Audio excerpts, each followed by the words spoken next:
Hello friends, welcome to my channel biotech achiever.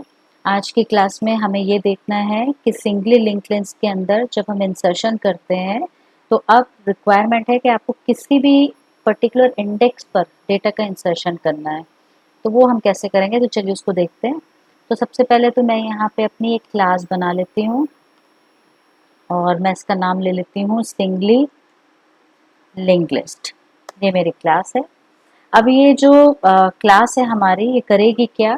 ये अपने अंदर एक लिस्ट बनाएगी, उसमें डेटा का इंसर्शन देगी और फिर हम एक और यहाँ पे मेथड बनाएंगे जो उस क्रिएटेड लिस्ट में किसी भी पर्टिकुलर इंडेक्स पर आपके नोड को इंसर्ट करेगी।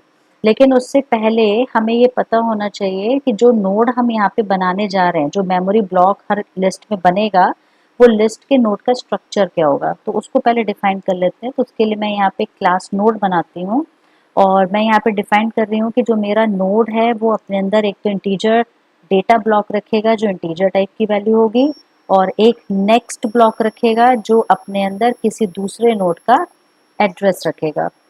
यहाँ पे हम एक कंस्ट्रक्टर बनाएंगे और ये जो कंस्ट्रक्टर है ये मेरे नोड की डिफ़ॉल्ट वैल्यू सेट करेगा। तो इनिशियलाइज़ करेगा कि जब भी कोई नोड बनेगा तो इनिशियली नोड के डेटा की वैल्यू 0 होगी और नेक्स्ट के अंदर हमेशा नल सेट होके आएगा। तो ये हमारा नोड यानी आपके मेमोरी का स्ट्रक्चर डिफाइंड हो गया। अब जो सिंगली लिंक लिस्ट के अंदर हमें बनाना है वो क्या बनाना है? मुझे यहाँ पे फंक्शंस बनाने हैं। एक नॉर्मल फंक्शन जो कि मैंने लास्ट अपने वीडियोस में बताया था कि जब एक लिस्ट क्रिएट करते हैं तो एंड से इंसर्शन देते हैं और उसका फ्रंट से भी इंसर्शन देते हैं।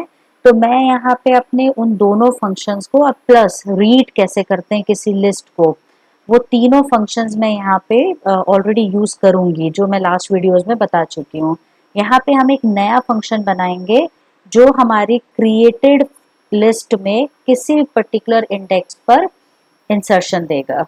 ठीक है, तो मैं अपने ऑलरेडी क्रिएटेड फंक्शंस को यूज कर लेती हूँ यहाँ पे।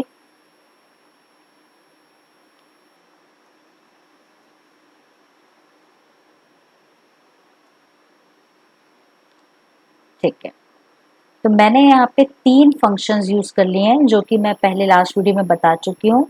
इंसर्ट फ्रॉम एंड, ये एंड से इंसर्शन दे रहा है। इंसर्ट फ्रॉम फ्रंट, ये फ्रंट से इंसर्शन दे रहा है। और ट्रैवर्सर है जो कि आपकी लिस्ट को रीड करेगा। तो ये तीन फंक्शन है यहाँ पर। अब हमें क्या करना है, अब यहाँ पे एक मेन बनाएंगे जो इन फंक्शंस को कॉल करेगा, जिससे हमारी एक नॉर्मल लिस्ट क्रिएट होके आएगी। तो पहले मैं बना लेती हूँ पब्लिक स्टैटिक वॉइड मेन। ये बन गया। अब आपको करना क्या है, आपको इन फंक्शंस को कॉल करना है ताकि आपकी एक नॉर्मल लिस्ट क्रिएट हो सके। तो मैं यहाँ पे इस क्लास का ऑब्जेक्ट बनाऊंगी मेन में और इन फंक्शंस को कॉल करूंगी। तो लिस्ट इक्वल्स, ये रहा।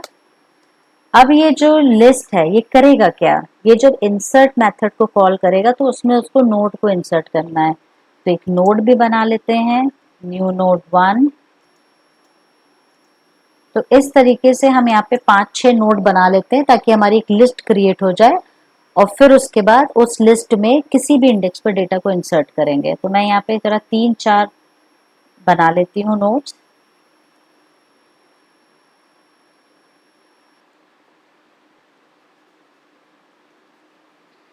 तो मैंने यहाँ पे 5 नोड बना लिए हैं और इन पांचों नोडों को हम लिस्ट में पहले इंसर्ट करेंगे। तो मैंने ले लिया है list dot insert from and use कर लेती हूँ। इसमें वैल्यू दे देती हूँ कि मुझे वैल्यू 3 इंसर्ट करनी है न्यू नोड 1 के अंदर। इसी तरह से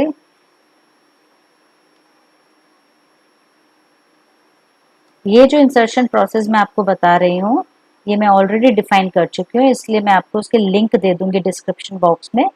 तो वहां से आप देख सकते हैं कि ये इंसर्शन कैसे हुआ है। और यहाँ पे लिस्ट को प्रिंट भी करा लेती हूँ। चलिए, तो पहले हमारी एक नॉर्मल लिस्ट तैयार हो गई है, पहले उसे देखते हैं। ये देखिए 38476 ये हमारी लिस्ट क्रिएट हो गई। अब यहाँ पे हमें करना है कि हमें किसी भी एक पर्टिकुलर इंडेक्स पर डेटा को इंसर्ट करना है, ठीक है। तो अब उसके लिए क्या करेंगे, फिर वही काम, एक नोड बनाते हैं। इस नए नोड को हम किसी भी इंडेक्स पर इंसर्ट करेंगे। तो मैंने यहाँ पे 6 नंबर ले लिया है नोड का, और यहाँ पे लिस्ट का एक मेथड यूज करेंगे। मैं नाम ले लेती हूँ इंसर्ट एट एनी इंडेक्स, ये मैंने नाम ले लिया है। इसमें हम बताएंगे कौन सी वैल्यू 20 इंसर्ट करते, कौन सी वैल्यू इंसर्ट करना चाहते हैं, कौन सी इंडेक्स पर इंसर्ट करना चाहते हैं। तो इंडेक्स मैं ले लेती हूँ 3, ठीक है। और कौन सा नोड हम इंसर्ट करना चाहते हैं, न्यू नोड 6। तो ये आपने इंफॉर्मेशन दे दी कि इस पर हमें डेटा इंसर्ट करना है। अब ये मेथड बनाते हैं, चल के यहाँ पे बनाती हूँ मैं। ये मेरा मेथड है, इसमें हमें 3 इंफॉर्मेशन देनी है कि क्या वैल्यू इंसर्ट होगी, कौन सी इंडेक्स पर वैल्यू इंसर्ट होगी, और आप कौन सा नोड इंसर्ट करने आ रहे हैं। ये रहा। तो सबसे पहला काम कि जो भी आपका नोड है उसमें आप उसके डेटा में वैल्यू को आप सेट कर दो। ये हमारी वैल्यू सेट हो गई। अब यहाँ पे हमें ये देखना है कि जो भी आप इंसर्शन कर रहे हैं, अगर आप बिल्कुल स्टार्टिंग पॉइंट पे इंसर्ट करते हैं, जैसे कि आपके पास यहाँ पर 3 8 ये है, अगर मान लीजिए आप कहते हैं कि इंडेक्स 1 है, आपको फर्स्ट इंडेक्स पर ही डेटा को इंसर्ट करना है, यानी आप चाहते हैं कि आप जो इंडेक्स इंसर्ट करने जा रहे हैं वो आगे से जुड़ जाए। तो हम यहाँ पे एक चेकिंग लगा देंगे कि इफ इंडेक्स की वैल्यू अगर 1 है तो इसका मतलब है कि आप बिल्कुल फ्रंट से इंसर्शन देना चाहते हैं। तो हम यहाँ पे सीधा कॉल कर लेंगे कि आप इंसर्ट फ्रॉम फ्रंट मेथड को कॉल कर लेंगे और उसमें आपके नोड को भेज देंगे। तो जो भी आपका डेटा इंसर्ट होगा वो फ्रंट से ही जाके इंसर्ट हो जाएगा, ठीक है। इसको देखते हैं कैसे चलेगा ये। तो मैं यहाँ पे इंडेक्स की वैल्यू 1 कर देती हूँ।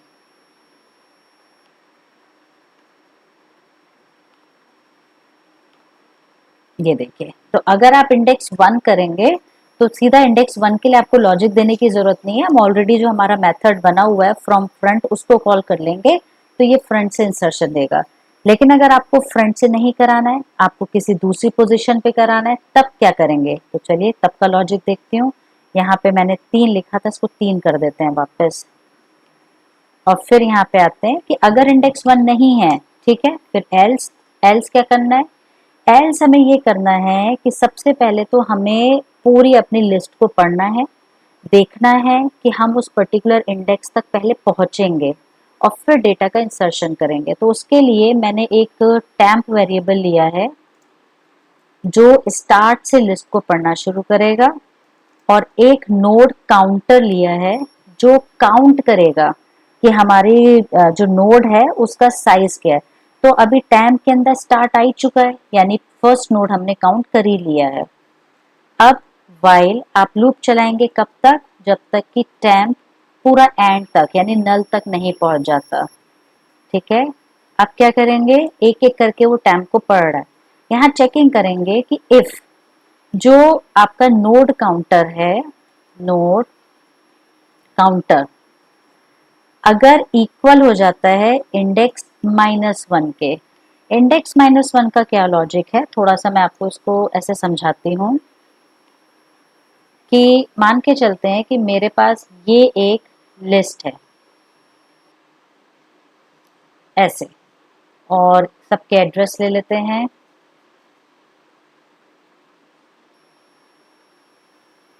और ये सब आपस में कनेक्ट है, ठीक है। अब मान लीजिए कि मुझे अपने इस नए नोड को जिसका एड्रेस है 1007, इसको मुझे थर्ड लोकेशन पर इंसर्ट करना है। तो थर्ड लोकेशन का मतलब होता है कि हम रीडिंग करेंगे फर्स्ट नोड को, दूसरे नोड को, और तीसरी पोजीशन पे आके मुझे रुकना है। तो हम इंडेक्स -1 तक काउंटिंग लेंगे, यानी थर्ड पोजीशन पे आके रुक जाओ, वही इंसर्ट करना है। तो अब जब वो आके रुक जाएगा तो आपको क्या करना है, आपको ये करना है कि इसको आपको बीच में सेट करना है इनके। तो बीच में सेट कैसे होगा, उसके लिए 1002 अपने अंदर 1003 का एड्रेस रखता है, ठीक है। तो जो आपका टेम्प वेरिएबल है वो एक एक करके आपके नोड को पढ़ रहा है। तो उसने पहले इस नोड को पढ़ा इंडेक्स 1, फिर उसने जब इसको पढ़ा तो इंडेक्स 2 हो गया और अब ये टेम्प हो गया ऐसे। तो जब आपका टेम्प वेरिएबल ये हो जाएगा तो आप ये कहोगे कि टेम्प के नेक्स्ट में नए नोड का एड्रेस चला जाए और टेम्प का नेक्स्ट का जो डेटा है वो नए नोड के नेक्स्ट में चला जाए, ठीक है। तो इसको थोड़ा सा प्रोग्रामिंग से देखते हैं कि अगर नोड काउंटर इक्वल्स इंडेक्स -1 है, यानी हम अपनी पोजीशन तक पहुंच गए हैं, तो हमें क्या करना है, जो हमारा नया नोड है उसके नेक्स्ट में हम किसकी वैल्यू को डाल देंगे, जो टेम्प के नेक्स्ट में है, और टेम्प के नेक्स्ट में डाल देंगे न्यू नोड की वैल्यू को। इस तरह से जब ये आपस में अटैच हो जाएंगे तो हमारा काम खत्म, लूप से बाहर आ जाते हैं। लूप से बाहर आने के बाद ये कंडीशन तब की है जब आपका इंडेक्स आपको मिल जाती है। अगर इंडेक्स आपको नहीं मिलता है, यानी आप फर्स्ट सेकेंड थर्ड काउंट करते जा रहे हैं, आपको इंडेक्स नहीं मिल रहा है, तो आप क्या करोगे, यहाँ पे कंडीशन से बाहर आके आप हर बार टेम्प की वैल्यू को बदलते जाओ ताकि लूप हमारा चलता रहे, और नोड काउंटर की भी वैल्यू को बढ़ाते जाएंगे ऐसे। तो थोड़ा सा इसको समझते हैं अच्छे से। तो यहाँ पे क्या होगा, सबसे पहले टेम्प की वैल्यू चलेगी। तो मान लीजिए कि ये हमारी लिस्ट है, ये रही, ये लिस्ट है, और ये नया नोड मुझे इंसर्ट करना है इस लोकेशन पर। तो सबसे पहले टेम्प पढ़ रहा है इसको, चेकिंग होगी, काउंटर की वैल्यू हो गई 1, इंडेक्स है हमारी 3, इस पर हमें इंसर्ट करना है। तो नोड काउंटर के इंडेक्स -1 है, नहीं है, अगर नहीं है तो टेम्प के अंदर टेम्प का नेक्स्ट डाल दो, तो अब ये टेम्प बन गया ऐसे। काउंट हो गई 2, फिर से वही चेकिंग होगी, क्या नोड का काउंटर यानी काउंटर इंडेक्स -1 है, तो क्या करना है, अभी ये आपस में ऐसे कनेक्ट है, इसका एड्रेस इसके अंदर है, तो यहाँ पे क्या करेंगे हम, टेम्प के नेक्स्ट में इसका एड्रेस है, टेम्प के नेक्स्ट में जिसका एड्रेस है उसे नए नोड के नेक्स्ट में डाल देंगे, और नया नोड का जो एड्रेस है उसे टेम्प के नेक्स्ट में डाल देंगे, तो ये आपस में इस तरह से कनेक्ट हो जाएंगे। मान लीजिए ये है आपका एड्रेसेस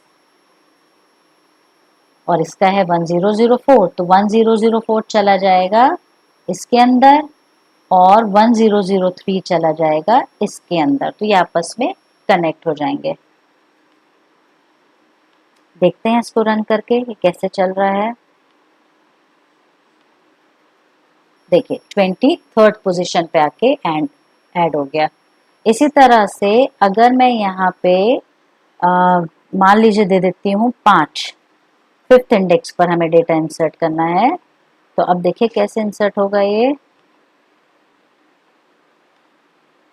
इस तरह से। तो आई होप आपको ये वीडियो समझ में आया होगा। अगर इससे रिलेटेड आपको कोई भी डाउट है, क्वेरी है, तो आप कमेंट बॉक्स में मुझे मैसेज कर सकते हैं। और अगर ये वीडियो आपको अच्छा लगा है तो please do like, share and subscribe. Thank you for watching.